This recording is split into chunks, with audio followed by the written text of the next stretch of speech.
Hoje, hoje é um dia muito especial para os cristãos. É o dia da Bíblia, deste livro maravilhoso. E eu quero falar hoje sobre ele, sobre esse livro. Eu estava ontem em casa dizendo assim, meu Deus, o que é que eu vou falar amanhã? Aí o Espírito Santo disse, amanhã é o dia da Bíblia. E aí, vamos ficar de pé, vamos abrir 2 Timóteo.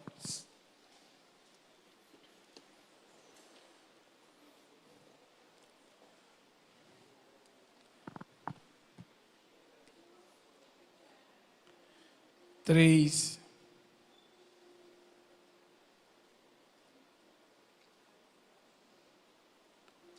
Glória a Deus. 16 e 17.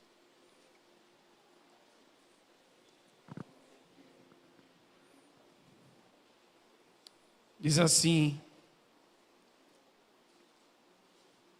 toda a Escritura é divinamente inspirada e proveitosa para ensinar, para repreender, para corrigir, para instruir em justiça, para que o homem de Deus seja perfeito e perfeitamente instruído para toda a boa obra.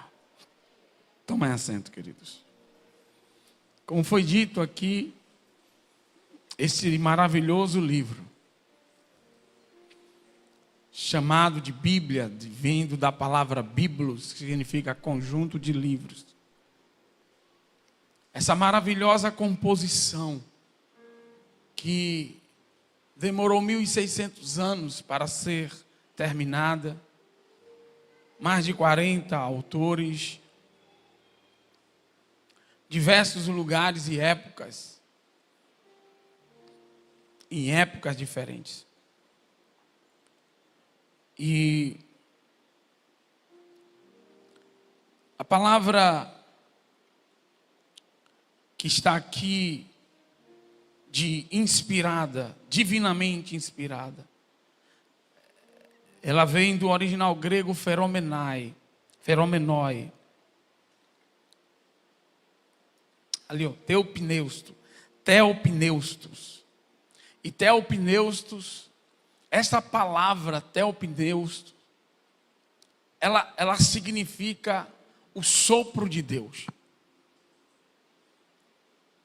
E ela só é encontrada em toda a Bíblia neste versículo. Deus, usando Paulo ao escrever a Timóteo, ele disse que a Escritura foi soprada por Deus. Significa que ela foi produzida pelo Espírito de Deus e não pelos homens. Essa palavra teopneustos é compreendida como o ar que foi expulso fisicamente para fora dos pulmões de Deus, para dentro do coração humano. É a mesma coisa que aconteceu quando Deus deu vida ao homem, que ele sopra nas narinas. E Paulo está dizendo que Deus soprou várias vezes, não apenas em Gênesis para formar o homem, mas Deus soprou para gerar dentro do coração de cerca de 43 pessoas a Bíblia. Essa composição perfeita, infalível, irrepreensível, indivisível, a palavra de Deus. E este livro, a história da composição deste livro, é uma trama. E ontem eu acordei, eu conversando com Deus, fiquei orando. E o Espírito Santo me tocou para pedir aos jovens para fazer isso aqui. Aqui você está olhando para uma representação da Bíblia. A Bíblia é isso aí, uma trama. E eu vou explicar por que a Bíblia é isso aqui. É esta trama, esta composição imbricada. E por quê? Porque a gente precisa entender que A Bíblia ela é muito mais do que um conjunto de livros. Porque quando você fala de um conjunto de livros, dá a entender que você pode, de alguma forma, em alguma vez, tirar um dos livros. Mas, na verdade, você não pode fazer isso com a Bíblia. Por isso que a Bíblia um conjunto de livros não é a definição ideal para se dar à Bíblia. Mas dizer sim que ela é a Escritura de Deus. A palavra de Deus.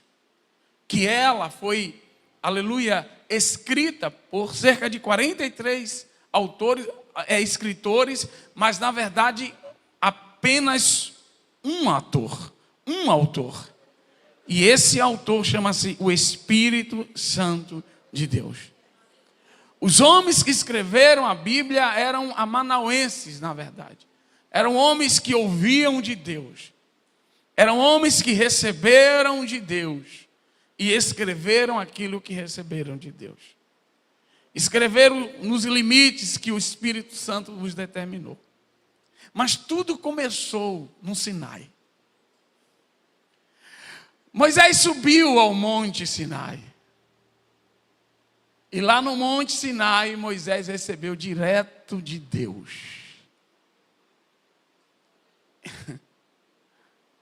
Ele recebeu direto dos céus. Saiu do céu. E por uma revelação direta, Deus ditando para Moisés, ele escreve 5 livros. A Torá, o Pentateuco. Ele não veio da cabeça de nenhum homem. Ele foi gerado, saiu diretamente da boca de Deus. Toda a história. Todos os mandamentos. 613 mandamentos. Que seriam depois interpretados e reinterpretados e aplicados por diversos autores. E por que eu fiz isso aqui? Porque a gente precisa entender o que é de fato a Bíblia. A Bíblia, você não pode simplesmente dizer assim, eu vou substituir aqui, eu vou tirar um versículo, eu vou tirar um livro. Porque o que foi que aconteceu? Quando Moisés recebe de Deus a primeira composição da Bíblia, vamos dizer que esses espaços aqui são livros. Ele recebe de Deus a primeira composição da Bíblia. Os 5 primeiros livros da Bíblia. A Torá é a base de toda a Bíblia. Porque depois disso, todos os autores, todos os escritores que vieram depois de Moisés, todos eles tiveram que citar a Torá. Eles não escreveram do nada. Eles não simplesmente começaram a escrever as suas profecias, no caso dos profetas, as suas poesias, e de algo que não existia, algo totalmente novo. Não. A única coisa singular que veio foi direto da boca de Deus. Todas as demais inspirações que vieram, que Deus sopra no coração do homem, todas elas tiveram que usar a primeira inspiração. Como um fio que vai se imbrincando ao outro e formando novas revelações.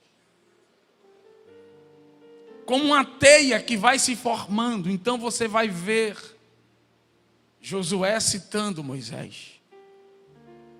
Você vai ver Davi citando Moisés e citando Josué. E você vai ver os livros de reis se formando. Os livros históricos sendo imbricados e formados.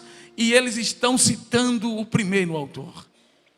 O primeiro escritor. Moisés. Como diz no texto.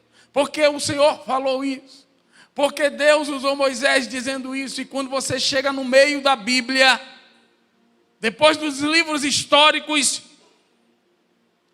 Deus levanta um homem chamado Davi.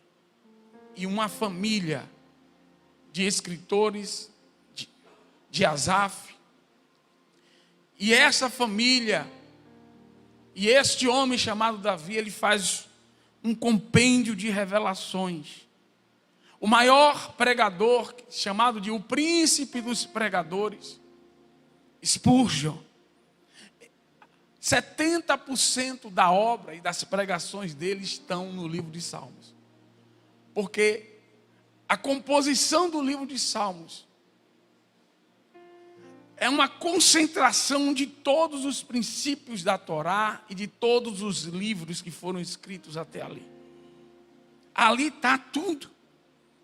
Ali está algo maravilhoso, e Davi está citando agora todos aqueles que vieram antes dele, e depois Asaf começa a citar aqueles que vieram antes dele, e isso vai se complementando um com o outro, e vai se imbrincando, e um vai citando o outro, e formando novos entendimentos, e novos entendimentos, e os profetas começam a ser levantados por Deus, aleluia, no tempo dos reis de Israel.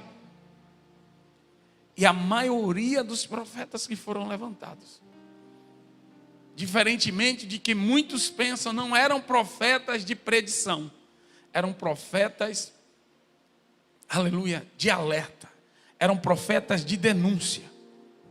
Eles estavam ali para denunciar o povo de quê? De terem se desviado da revelação inicial. E eles formavam cada vez mais revelações.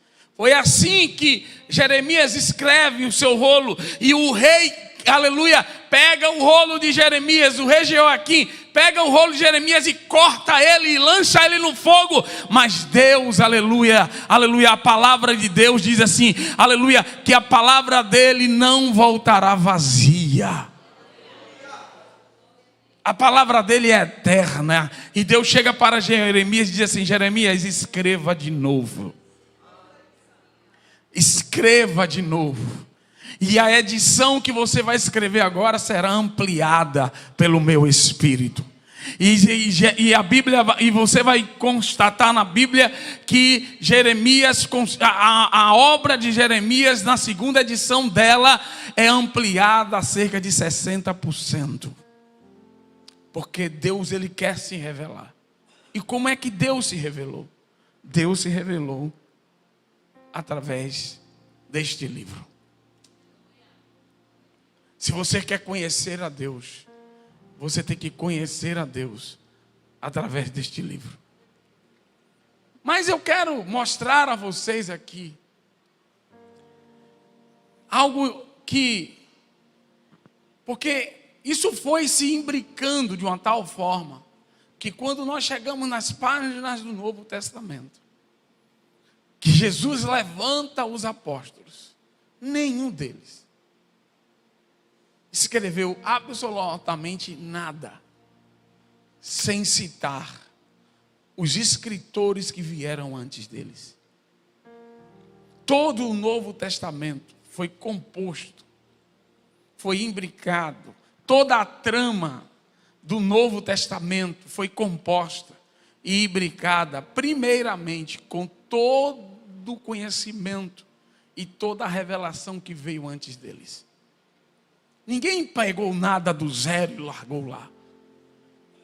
Eles produziam conhecimento citando os escritores antigos.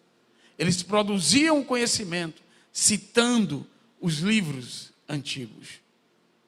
Não existe mágica na Bíblia. O que existe na Bíblia é que, bota o vídeo aí, Jeff.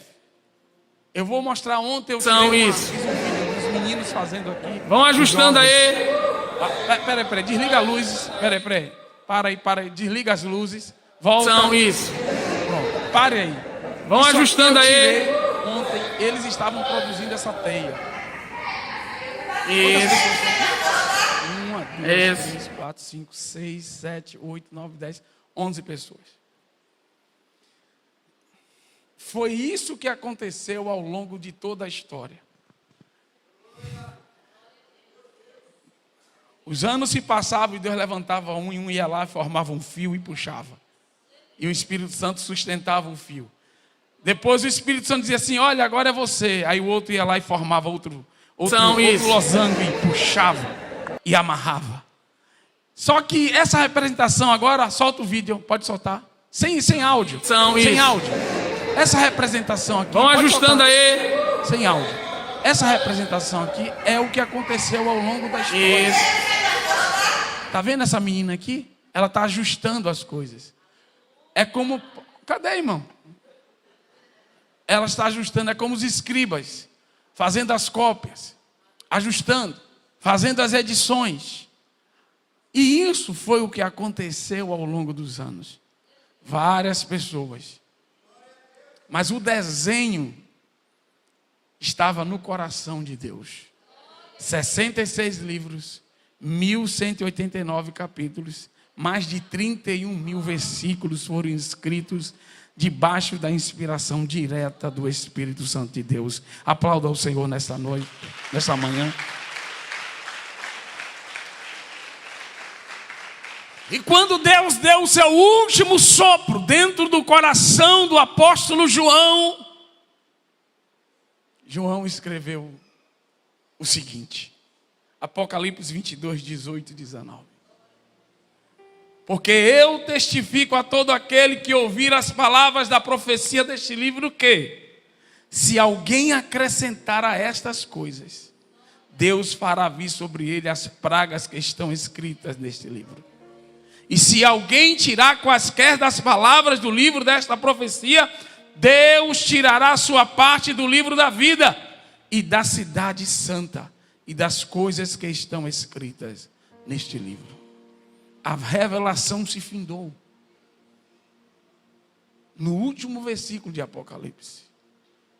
Nenhum livro mais pode ser adicionado. Nada pode ser tirado. Mas aí vem,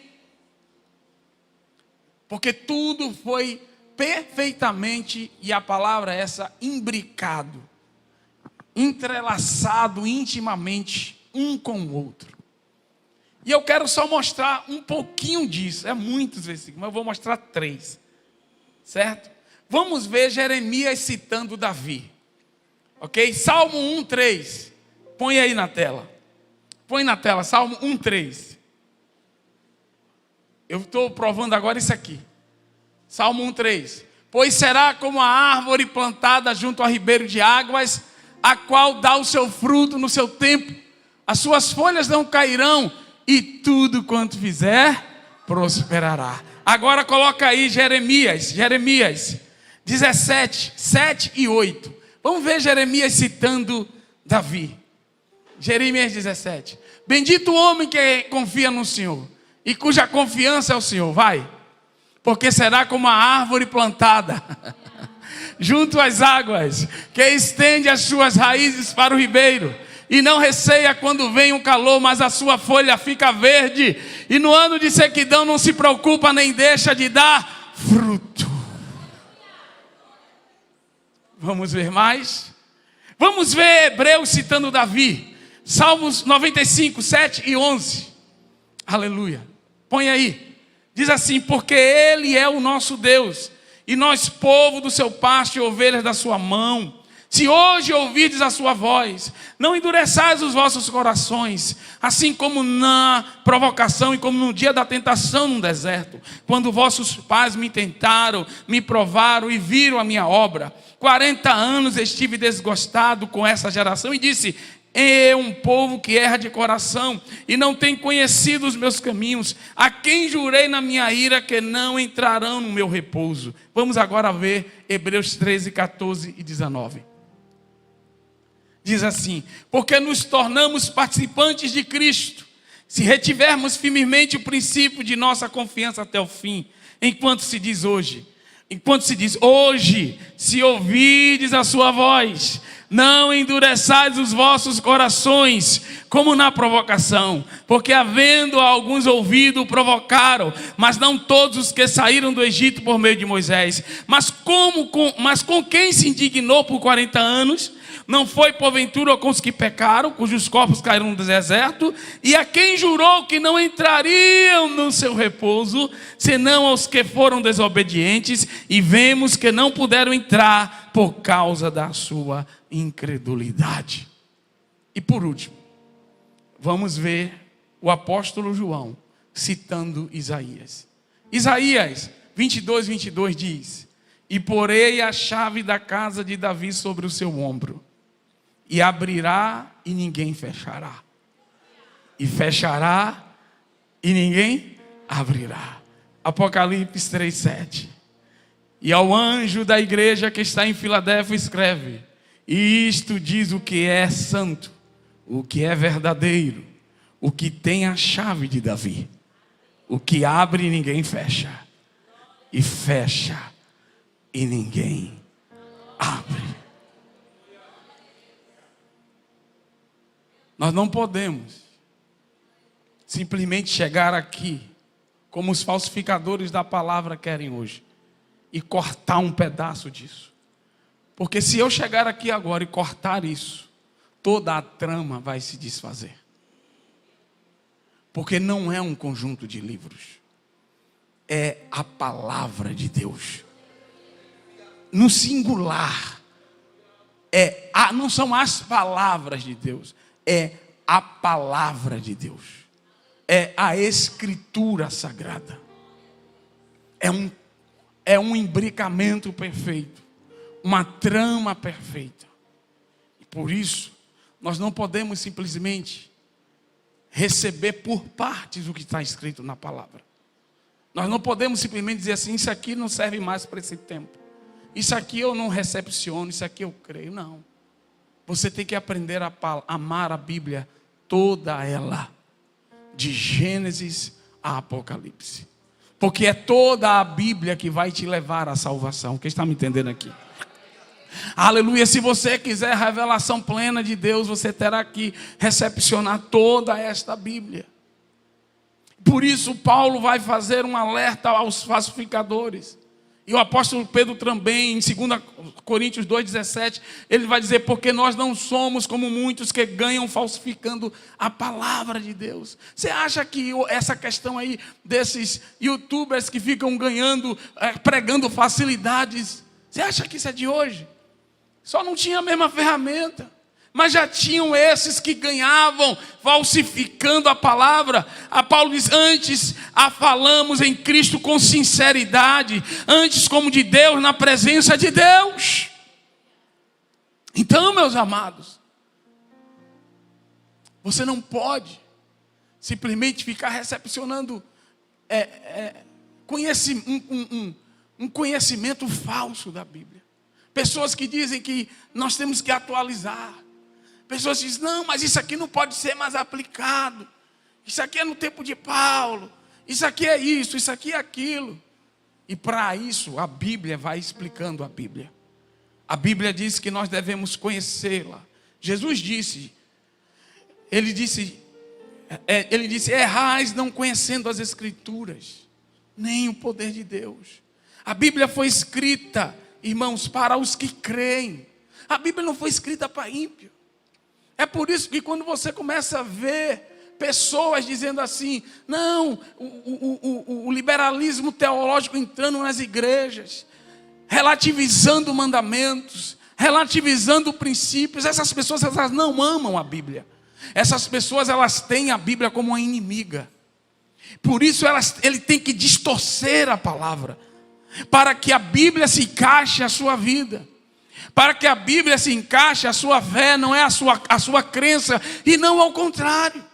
Pedro também alerta dizendo: desejai afetuosamente, como meninos novamente nascidos, o leite racional não falsificado, para que por ele vá descrescendo. Ninguém cresce, irmãos, com leite falsificado. Ninguém cresce sem, aleluia, estudar e recepcionar a verdadeira palavra de Deus em seus corações. Ninguém cresce. Mas aí vocês vêm e precisam entender algo muito sério aqui. O que é? Onde está a palavra de Deus? Ou o que é esta palavra infalível?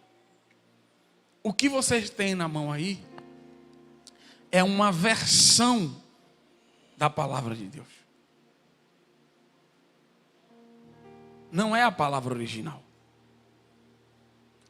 A palavra que não falha, ela foi escrita em 3 línguas. A Bíblia é o livro mais bem documentado de todo o mundo. São mais de 5.000 papiros, pergaminhos. 5.000 pergaminhos. Escritos nas línguas originais.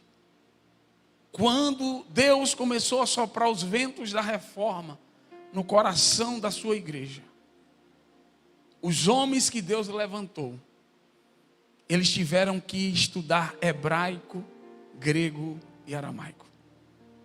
Eles tiveram que voltar ao original para extrair do verdadeiro, daquilo que, não de uma versão, mas do original, o que era a palavra de Deus. E a reforma explodiu. Mudou o mundo. Mudou o mundo ocidental. Porque eles foram lá. E hoje nós estamos vendo a cada dia aí.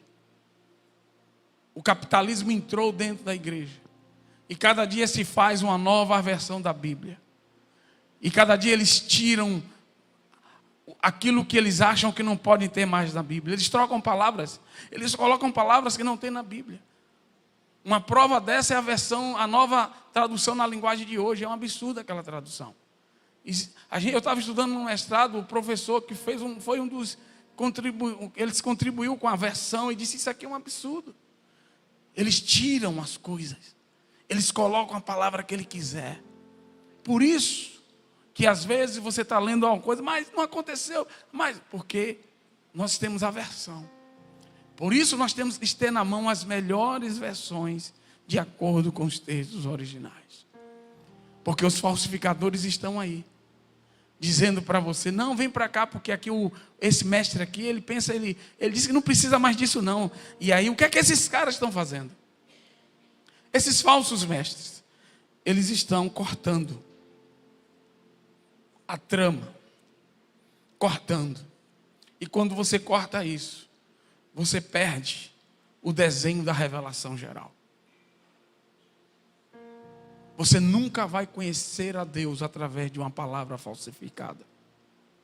Você nunca vai ter uma experiência verdadeira com Deus através de um evangelho que foi mutilado, cortado, falsificado. Jamais você terá isso. Por isso, nós precisamos amar esse livro. Você precisa amar esse livro. Você precisa desenvolver um relacionamento com esse livro. Eu fico observando pessoas que não têm Bíblias físicas, mas isso é um absurdo. Não tem como você se relacionar com a palavra de Deus no celular. Me desculpe, não tem.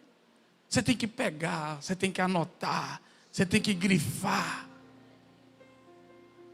Você tem que carregar. E hoje a gente substitui a Bíblia. Tem pessoas que têm muito mais cuidado com o celular do que com a Bíblia. Cadê a Bíblia? Não sei, o celular está no bolso. Então você tem que ter uma Bíblia, que você, uma versão da Bíblia, uma Bíblia, que você se relacione com ela. Que você tenha um relacionamento íntimo com esta palavra. Por quê, pastor? Porque esta palavra, ela é viva. E ela sabe quando você está respeitando ela. E quando ela percebe dentro do seu coração que você não está respeitando-a, ela se fecha para você. E você lê, não entende nada. Você lê, não entende nada.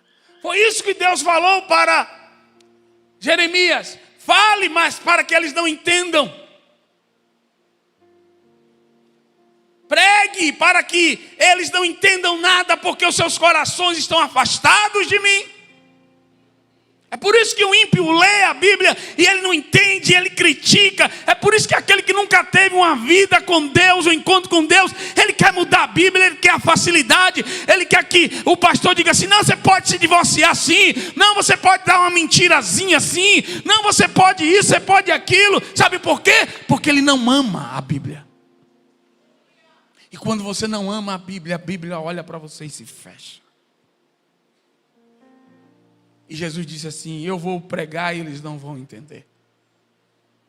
Eu vou falar só para vocês. E eles reuniam os discípulos e revelava a Bíblia.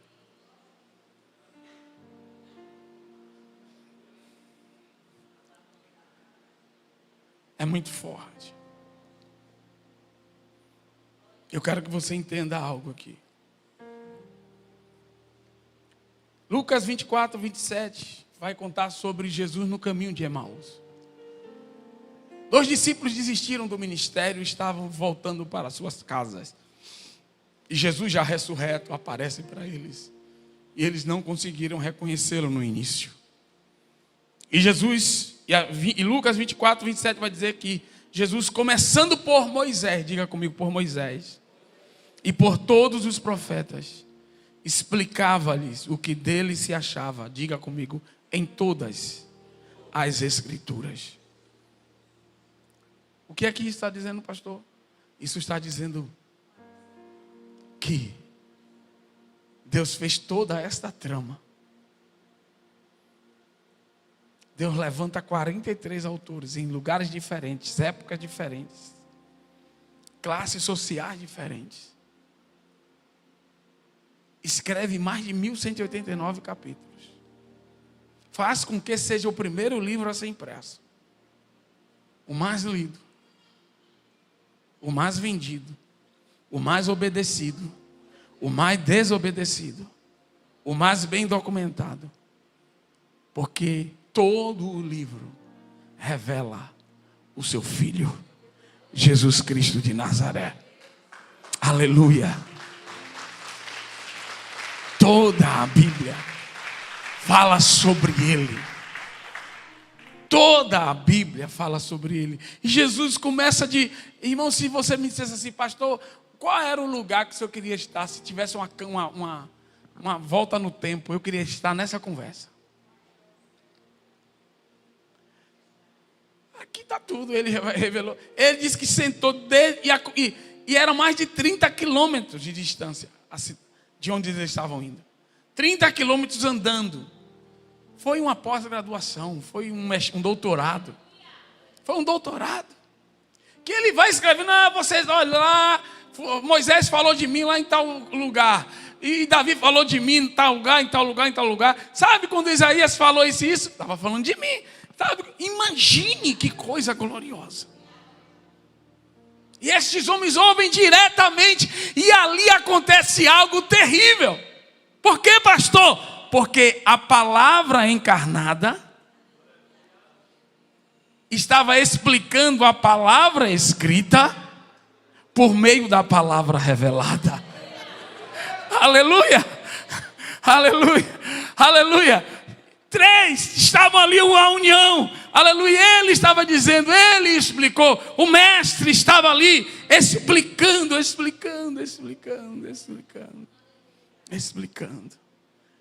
Aleluia! Então, queridos, eu já estou indo para o encerramento. Você precisa conhecer essa palavra. Você precisa amar essa palavra. O salmista vai dizer em Salmo 119: desvenda os meus olhos, Senhor. Eu acho esse versículo tão lindo. Para que eu contemple as maravilhas da tua lei. Por quê? Porque a palavra ela é viva. E se você não amá-la, se você não se achegar a ela com humildade, ela não vai se revelar para você. Ela será um livro comum para você. É por isso que muitos leem. Por quê? Porque eles querem já achar o que eles pensam dentro do texto. Eles fazem a eusegese, não a exegese. Eles querem imprimir no texto aquilo que eles acham que é a verdade. E aí a Bíblia se fecha. Os seus ouvidos são tapados. Porque Deus não vai se revelar um coração soberbo. Deus não vai se revelar um coração obstinado. Deus não vai se revelar. Mas Deus se revela aquele que quer de fato buscar o conhecimento. Aquele que quer de fato conhecê-lo, aleluia, com humildade. Por isso que a Bíblia vai dizer que Deus resiste ao soberbo, mas dá graça ao humilde.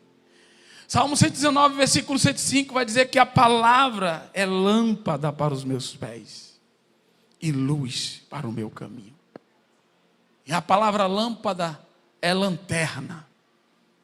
Vem do latim lanterna, da Septuaginta, lanterna.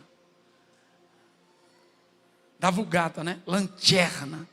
Significa que quando tudo estiver escuro, tudo não tiver, vier um tempo de escuridão sobre a terra, mesmo assim você não terá.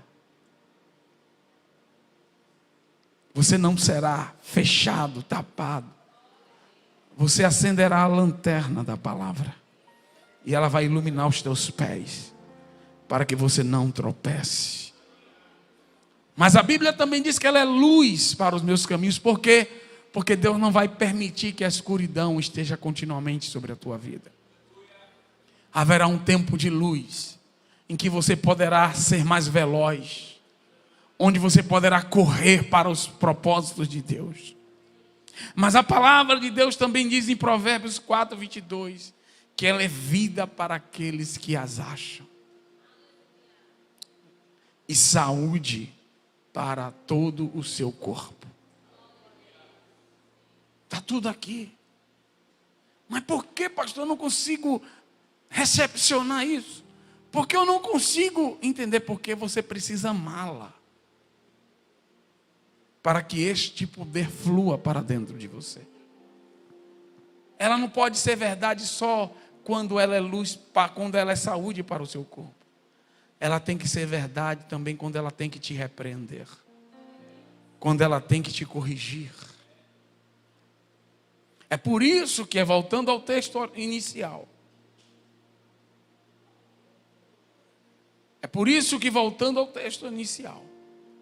Paulo vai dizer a Timóteo, aleluia, toda a Escritura é divinamente inspirada, foi soprada por Deus e é proveitosa. Diga comigo, proveitosa.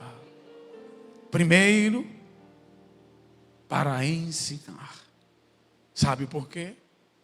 Porque Deus nunca vai cobrar de você aquilo que Ele não te ensinar. Por isso que o ensinar está em primeiro lugar. Deus não vai cobrar de você. Por isso que Paulo diz lá no livro de Atos, capítulo 17, que Deus não tendo em conta os tempos da ignorância. Ele não toma. Então primeiro Ele te ensina. E depois que Ele te ensina, Ele pode te repreender. Porque a repreensão de Deus, ela é amorosa.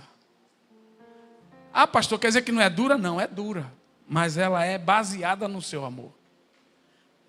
Eu fico observando, eu vi uma vez um pastor dizendo que Deus não castiga. Eu vi, o cara soltou lá. É porque esse povo gosta daquelas frases bonitas de efeito, né? Que Deus não castiga. Está lá escrito no livro de Hebreus que Deus castiga todo aquele que ama. Deus repreende. Aí depois vem o quê? Ela é proveitosa para, diga comigo, corrigir. Porque a repreensão é um saco. É quando Deus te sacode. Acorda! Sai daí! Você está no erro. E aí você levanta aí, meu Deus, e agora? Aí a palavra indica o novo caminho. Ela te corrige. Ela corrige a tua rota. Ela corrige o teu caminho. Ela corrige as tuas decisões. Ela corrige o teu pensamento. Ela corrige os teus valores. Ela é proveitosa para corrigir. Mas também ela é proveitosa para instruir em justiça. Mostrando, te dando limites. Para que você não seja injusto para com seu irmão. Para que você não seja injusto para com as pessoas que estão lá fora. Para que nesse afã de que eu sou um filho de Deus, eu sou homem de Deus, eu sou mulher de Deus, você não atropele as pessoas, você dê a cada um conforme a justiça. Então esta é a palavra de Deus. Então não podemos simplesmente querer recortar essa palavra. Porque muitos hoje estão vivendo recortes da Bíblia. Mas não dá para recortar. Dá para recortar aqui? Dá para tirar esse quadradinho só aqui? Não dá. Que se eu for mexer aqui, me dê até uma tesoura aqui depois. Se eu for mexer aqui, essa trama toda vai se desfazer. Não tem como. E por que muitos de nós continuamos a querer fazer isso dentro das nossas vidas? Não, isso aqui não, isso aqui. Deus entende, Deus sabe, Deus entende. Deus entende o quê, irmão? Deus entende o quê? Aí vem um e diz assim, não, para esse negócio de divórcio, de adultério, não, isso aí, Deus vai entender, Deus entende. Não, esquece esse negócio.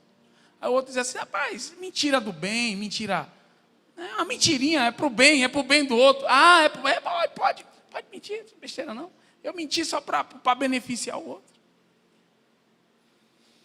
E aí as pessoas vão tirando, elas vão retalhando, elas vão picotando, elas vão fazendo aquilo que elas querem e elas não percebem que só vai ter a revelação de Deus quando ela estiver diante da trama toda, de toda a Escritura. Por isso que Paulo diz que toda a Escritura é divinamente inspirada. É por isso que existem pessoas que têm suas vidas em algumas áreas totalmente travadas. Por quê? Porque elas não querem recepcionar a Escritura. Elas querem a Bíblia dela, a forma de pensar dela. Aí ela vai cortando. Não, esse negócio aqui que Paulo escreveu não tem nada a ver. Não, esse Pedro é muito... Pedrão é muito brabo, tira isso aqui. Nada, o negócio Pedrão está demais aqui, pegou pesado. Não, Tiago também, outro brabão. Isso aqui é o que? É um Antigo Testamento? E João, que nada, rapaz, não vai ter essa coisa toda não. Jesus vai voltar, a gente não vai passar por nada disso. E vai cortando. E chega uma hora que a trama se desfaz. Você perde a revelação de Deus dentro de você. Você não sabe mais quem é Deus. Porque Deus, irmãos, Ele se revela através da sua palavra. Não é no seu quarto apenas. É no seu quarto com a palavra. É no seu jejum com a palavra. É na sua oração com a palavra. Tira a palavra, acaba tudo. Tira a palavra, não tem, acaba. A língua estranha sem palavra é loucura. Profecia sem palavra é maluquice. É paranoia dos homens. Tire a palavra.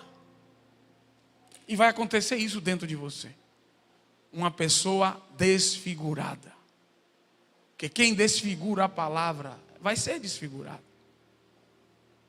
Por isso que Davi vai dizer, eu escondi a tua palavra dentro do meu coração, para eu não pecar contra ti. E nós precisamos fazer isso. Nós precisamos, nesse dia que é celebrado o dia da Bíblia, nós precisamos esconder esta palavra dentro do nosso coração. E ele termina dizendo que ele diz que é proveitosa para ensinar, repreender, corrigir, instruir. Mas ele fala o propósito. Qual é o propósito disso? Para que o homem de Deus seja, diga comigo, perfeito. A palavra perfeita aqui é aperfeiçoado. A palavra perfeita aqui é maduro. Deixe de ser menino. Deixe de ser um bebê. E perfeitamente o que? Instruído para toda a boa obra. Deus vai te dar capacidade pela palavra, para que você realize grandes coisas aqui nesta terra, e para que as pessoas olhem aquilo que você está fazendo, aleluia, aquilo que Deus está realizando através da sua vida, e glorifiquem a Deus que está nos céus. Então eu não entendo. Eu já tive um momento em particular em que a palavra me imprensou. E eu cedi, eu disse: Deus, é contigo. Eu estou aqui, eu não vou sair. Se é para pagar o preço, eu vou pagar. Sabe por quê? Porque eu entendi que não dá para recortar isso, irmão. Não dá para você simplesmente ficar: eu vou para a igreja tal porque lá pode isso, eu vou para a igreja tal porque lá por aqui. Não é a igreja tal, é a palavra. E aí o que é que nós estamos tendo hoje? Falsas igrejas que pregam falsos evangelhos. Igrejas que não falam mais de arrependimento. Igrejas que dizem: não, agora pode vir do jeito que está. Você está salvo e não perde mais salvação. E não precisa se arrepender, não. Que evangelho é esse, irmão? Que a pessoa não precisa mais se arrepender.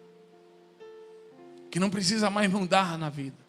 Que pode fazer, Jesus te ama.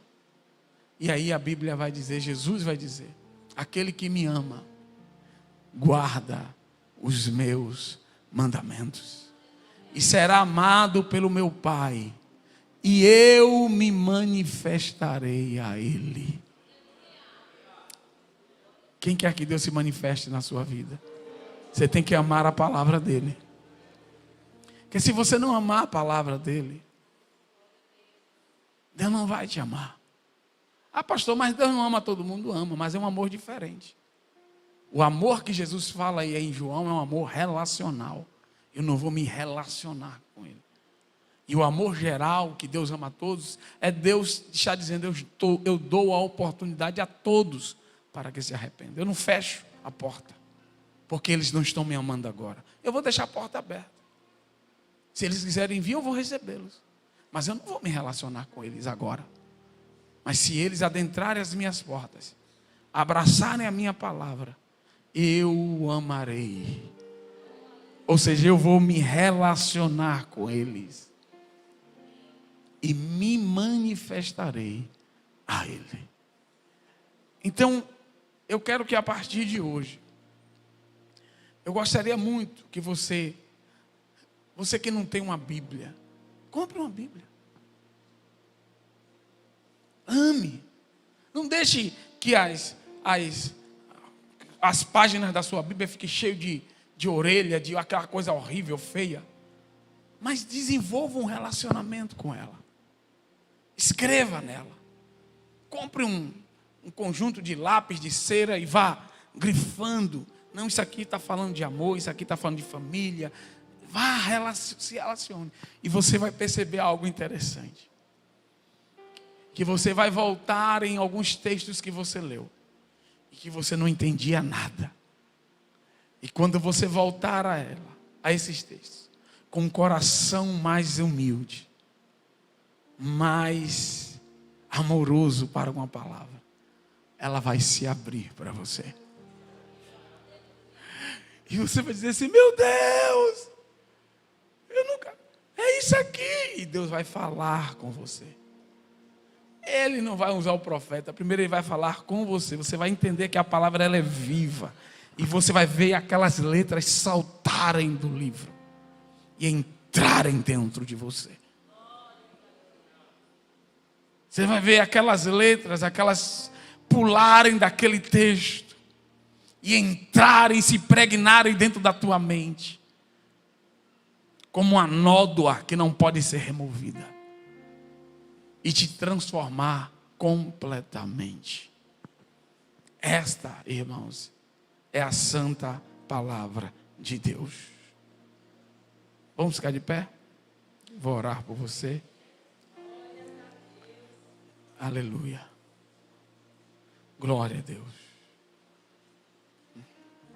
Por isso que eu creio que essa bagunça que está hoje aí de falsificadores, eu sei que Deus vai levantar muitos mestres. O avivamento ele começa com os mestres. São os mestres que vão lá, que mergulham e começam a expor os falsos profetas. começam a expor os falsos mestres, os falsos obreiros, que começam a inventar sua própria Bíblia em cima dos púlpitos, que faz da sua igreja ter o seu próprio livro e a sua própria Bíblia. Falsos mestres, falsos pregadores da palavra, falsos pastores, falsos apóstolos. E Paulo, na segunda carta dele aos Coríntios, ele detona todas essas pessoas. Ele bate de frente. Ele é até grosso. Ele é até grosso. Ele pede até os... Ele mesmo diz isso. Porque ele está ali irado com a ira santa de Deus. E ele detona todos esses homens. Aos Gálatas também. E você vai ver os apóstolos combatendo esses homens. Desde o primeiro século, essa guerra. E os pais apostólicos também. E um atrás do outro. E nós não podemos, irmãos, arredar um pé sequer. Todas as vezes que vierem esses falsos ensinos, a gente precisa se voltar para o texto. E perguntar onde está escrito isso, meu irmão. E eu quero só encerrar, que eu esqueci, o Espírito Santo está mandando eu falar isso. Toda a teologia, diga comigo, toda a teologia precisa ser bíblica. O que significa isso? Era para ter falado antes, mas você não pode chegar aqui nesse quadradinho. Vamos dizer que isso aqui é um capítulo, ou é um livro. Não, um capítulo. Não, melhor ainda, vamos dizer que isso aqui é um versículo. Está escrito lá, produzido. E aí você, desse versículo aqui, você tira uma doutrina. Esse entendimento que você tirou desse versículo precisa estar conectado com toda a Bíblia. Ele não pode existir apenas dentro daquele versículo. Isso chama-se teologia bíblica. Toda a teologia. Então você vai ver uns malucos aí na internet. Pega um texto isolado.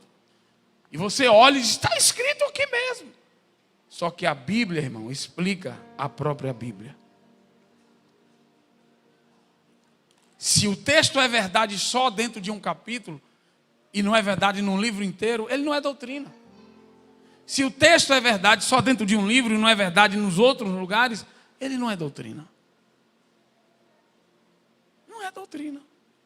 Estão fazendo isso hoje aí, maravilhoso. Aí quem não sabe disso, né, quem não é entendido, e pega aquilo ali. Não, pastor, mas está escrito ali. Consulte toda a Bíblia, que ele vai explicar o que é que significa aquilo ali. Diga comigo, toda teologia precisa ser bíblica. Bíblica. Toda ela.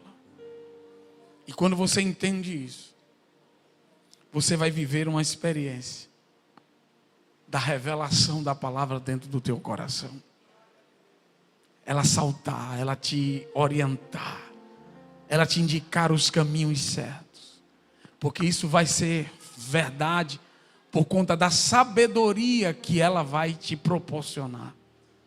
Para que nesta vida que você vive hoje, ela vai te livrar dos falsos homens, das falsas pessoas, dos falsos amigos. Ela vai te dar o caminho correto que você deve seguir. Dê a mão à pessoa que está do seu lado.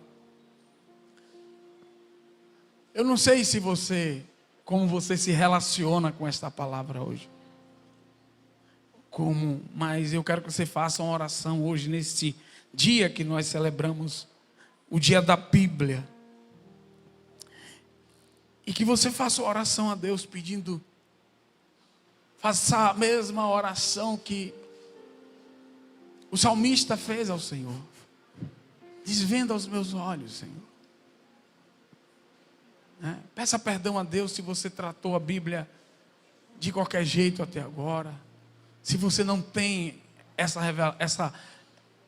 esse relacionamento com a Bíblia. Porque talvez hoje você está vivendo, não está conseguindo sair de um buraco, de uma situação. Só por isso. Mas quando você começar a amar essa palavra, ela vai olhar para você. E ela vai sorrir para você. Ela vai dizer assim, ele me ama. Então eu vou me revelar para ele. Eu vou revelar o meu poder para ele. Eu vou mostrar o que eu sou capaz de fazer.